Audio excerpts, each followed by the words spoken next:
Southeast Radio's Business Matters with Karl Fitzpatrick. Southeast Radio.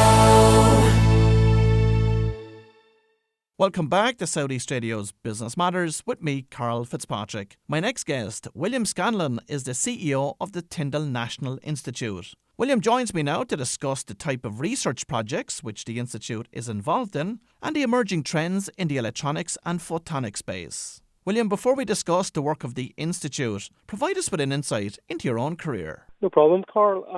For the last 20 years, I worked as an academic, actually, in the area of electronics and computer science, and most recently as head of School for Electronics and Computer Science at Queen's University in Belfast.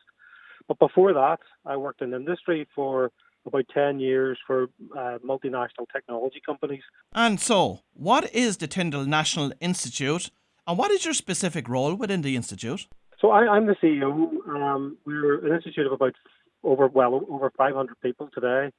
And I look after the vision and the direction of the institute. And I was attracted to this role because of Tyndall's unique position as being a tech innovator in Ireland, and that's based on its excellence in research. So the Boffins and Tyndall, if you like, perform world-class research, and then the institute turns that into real advances through startup companies or working with industry. And more than that, actually, we produce a lot of brain power. So most of our impact, if you want to call it that, is the talent pipeline that we produce. It goes into jobs in the ICT, microelectronics sectors, but also into places like medtech industry. And how do you typically describe the research which is undertaken by the Institute? For your listeners, it's probably useful to talk about electronics. And there's another area related to that which is called photonics, and really we work across both of those domains. Now, photonics is like electronics, like the chips and devices and all of your consumer electronics and all of your business information systems and vehicles and things like that. But photonics is where we're using light instead of electrons, essentially. So instead of circuits, we use the transfer of light to either sense things or to communicate.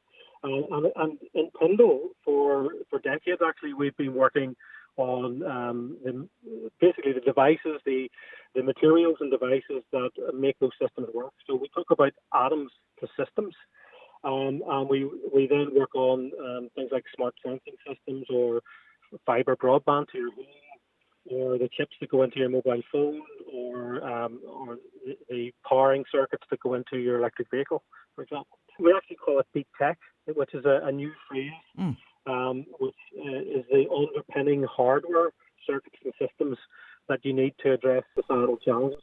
That's fascinating. I'd be very interested to hear about how you approach your research and what particular process you bring it through. So fundamentally, our process is that we give our scientists and researchers the freedom to operate. So they decide. I mean, 85% of Tyndall's business, if you like, our research income comes through projects that the researchers develop themselves in conjunction with other groups or with industry. And they basically say, look, this is the science, this is the research that needs to be undertaken. They write those proposals, and then they put together a team. And as I said, this is often a multidisciplinary team who might be looking at, for example, chemical energy storage for electric vehicles or something like that. And they put that team together. They do the hard science. And then we have, in Tyndall, quite uniquely, we have a whole infrastructure of business development and commercialization people who look at then what could be the impact of this new technology and this advance. It must be very fulfilling to see a project coming from a theoretical perspective and all the way through into commercial reality. It absolutely is. A few years ago, over probably more than a decade, we developed a micro LED technology. This is this display technology, and this micro LED technology is basically the world's smallest, brightest, lowest power LEDs that you could get. Now, if you make them small enough, you can put them into a display that could be used for AR, augmented reality, or VR. So we spun that technology out with the help of Enterprise Ireland. and the supports that they give to a company called InfiniLED in 2011. And then in 2016, that company was acquired by Facebook. Actually, it was acquired by Oculus, who was then later acquired by Facebook. And now that business is still in Cork, still in Ireland, working on the next generation of VR headsets using Tyndall technologies. And in terms of funding, how do you access the necessary funding to facilitate all this research? Our funding, we're a national institute, and so we do receive some government funding. Most, as I mentioned earlier, 85% of our funding comes through competitive means. 30% of that, 30% of the total, is from industry. It's to do with direct industry engagements. And our other major funder would be Europe. And over the last 5 years, in Horizon 2020, we've secured over 45 million in funding directly for Tyndall. So, Horizon 2020, you've been major beneficiaries of funding through that. What particular projects have been facilitated through the fund? So, recent ones that have been announced, that we are developing a photonics pilot line for medical technologies. That is, what's a pilot line? It's where we can scale up, so we can make 1 or 2 prototypes where we're using photonics. So these are lasers or optical detectors for medical applications. How do you scale up that technology? How do you make that manufacturable? And so we secured in recent announcements funding for that major photonics pilot line. We've also got a Marie Curie career development program for 27 postdoctoral fellows. And that's a major project called Sparkle. And that will help, again, raise the talent base in Ireland that create those new generation of researchers.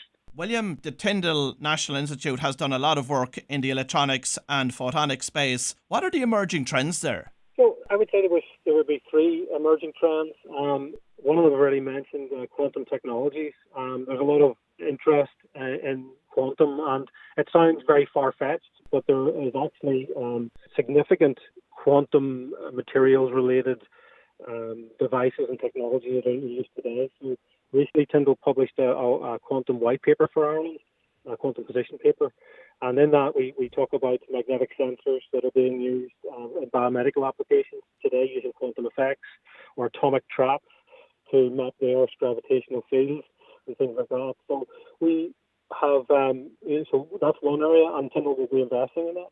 Another one, again, that I mentioned earlier on is power and energy. And one of the biggest challenges there is the storage and the electrification of the energy system or energy supply, so moving away from fossil fuels and towards renewables. Of course, electrification means more. We need to control that. We need to manage that. We need to find a way of, ensuring that the supply is where it's needed and that it's managed and controlled in the right way. That requires a lot more investment in power electronics and energy efficiency of all electronic devices.